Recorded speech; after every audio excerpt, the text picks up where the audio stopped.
So now we will hear from our first panel. We will begin with Kristen Murphy from Naples, Florida, who lost her 19-year-old daughter, Chelsey, in 2010.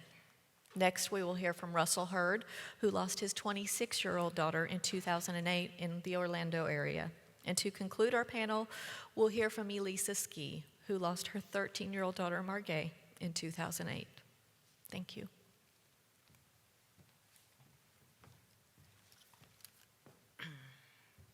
Hello and good morning. My name's Kristen Murphy, and I'm here to tell you the story of my daughter, Chelsey Murphy. Like many other parents, I can remember the first day my child was born. You remember their first holiday, their first word, their first day of school, all the first things that your kids have in life. What I don't have the memory of is her first child being born, the wedding that she was going to plan, the nurse that she wanted to be.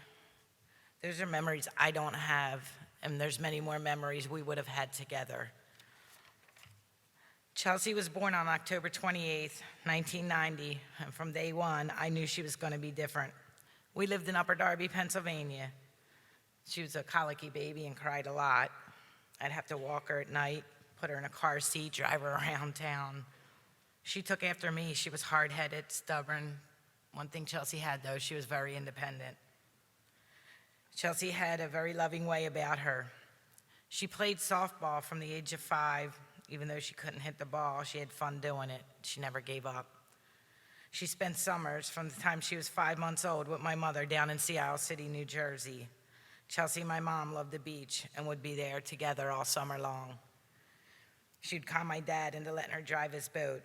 She had a style all of her own, a fashion, and of course her own mind.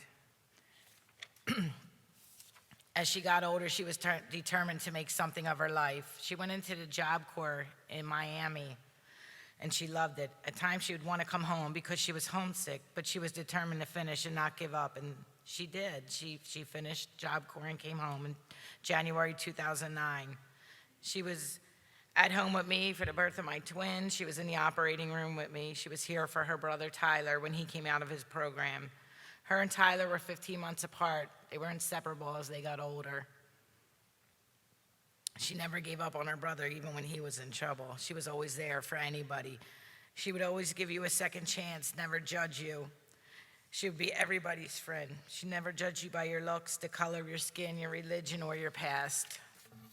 Those that knew Chelsey knew that if they were in trouble or lonely or fighting, all they had to do was make that phone call her, and she'd be there to listen. It didn't matter what hour of the night.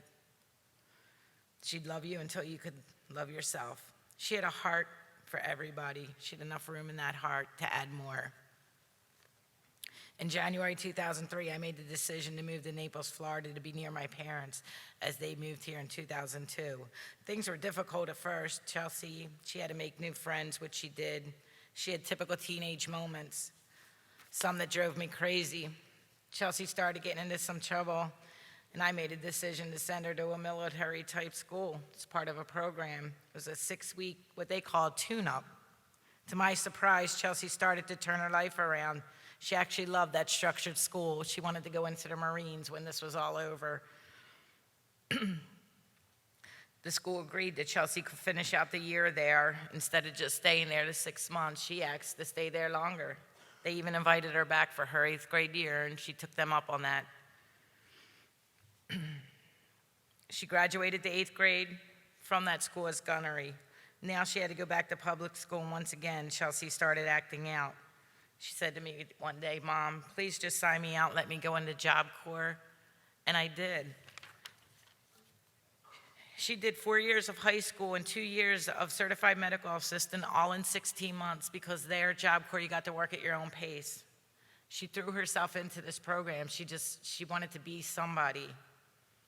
Chelsey came home from Job Corps and went to work. She was a big part of her job as an employee at Kill One's Ice Cream. They considered her family. It was a family-run ice cream store down in Naples, Florida. After Chelsey's crash and accident, she actually, Kilwins has her picture and her story up on their wall. On the night of March 9, 2010, Chelsey called me to inform me that she'd be getting the long-awaited keys to her first apartment that she's going to share with the love of her life. She also just found out she was pregnant. So I picked her up from work and took her to get her key and drop off the first load of her belongings. We went back to my house after that because I only lived a block away so that she could get the utilities in her name, do a couple other things that she needed to do. She's going to meet her brother over at her apartment to carry up the heavy stuff while I was at my meeting. At 9:10 that night, Chelsey called me to see what time I'd be coming home and that if she walked the 10 minutes to my house to pack the rest of her stuff, would I meet her there and drive her home? And I told her yes. As I was approaching the intersection to where I lived, I was stopped and detoured because of an accident. There's many cop cars and ambulances, and I didn't know what was going on, but in the pit of my stomach, I was just hoping that wasn't my child because I knew she was walking to my house. It went through my mind that that might be Chelsey. So I called her cell phone, and her friend answered her phone and said, "No, Chelsey's at your house packing." So I went ahead and went around the accident scene and went into my house, and I didn't see any lights on, and Chelsey's stuff hadn't been touched, and I just knew that that accident had something to do with her. A feeling went through me that I don't think any parent can explain unless you've gone through it. I went up to the accident, and a gentleman there told me that 2 young girls were hit by a car and medevaced out of there.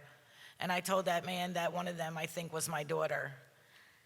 And he said, well, they were about 19 years old.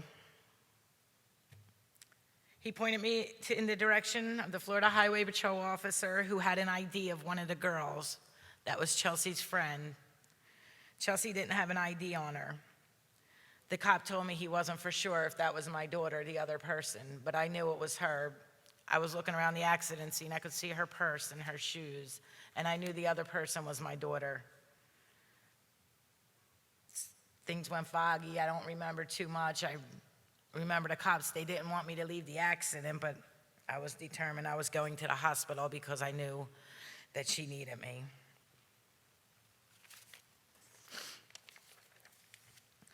Chelsey was taken to Lee Memorial Hospital in the trauma unit.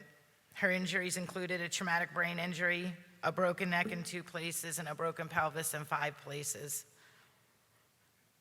She's in a coma and lived for 5 days. And on that Sunday, she was pronounced brain dead. This started another roller coaster ride in my life. I had to start planning for the funerals. I had 2 funerals to plan for because we were from Upper Darby, Pennsylvania, and a lot of her friends lived back there, and our family plot was back in Pennsylvania. So we had the one funeral down here in Naples and flew her body home and did it all over again up there. I later learned that the 19-year-old driver that hit my daughter was talking on his cell phone to a friend. He never knew that he hit 2 people that night. He pulled into the Walmart parking lot. He'd taken off from the scene and pulled into the Walmart parking lot because it was the closest place I guess he figured he could pull. He had damage to his car. His friend came to pick him up in the parking lot, and as they were pulling out and they saw that this was bigger than what he thought, he did call the cops himself. He did tell the cops he was the cause of that accident. He wanted to know what he hit. He thought he hit a water cooler. Instead, he hit 2 people.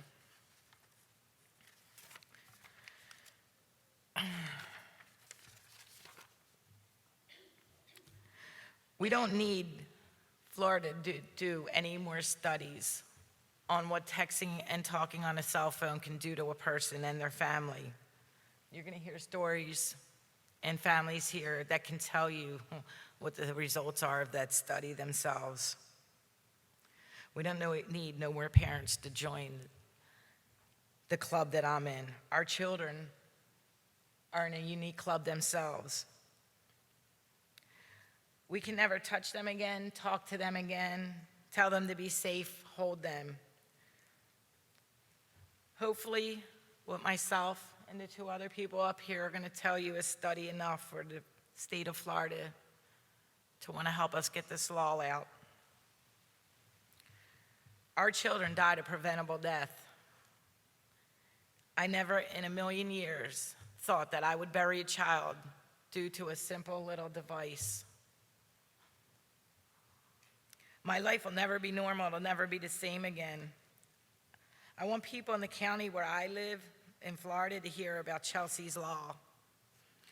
I want Collier County to bring that law, even if we have to go county by county.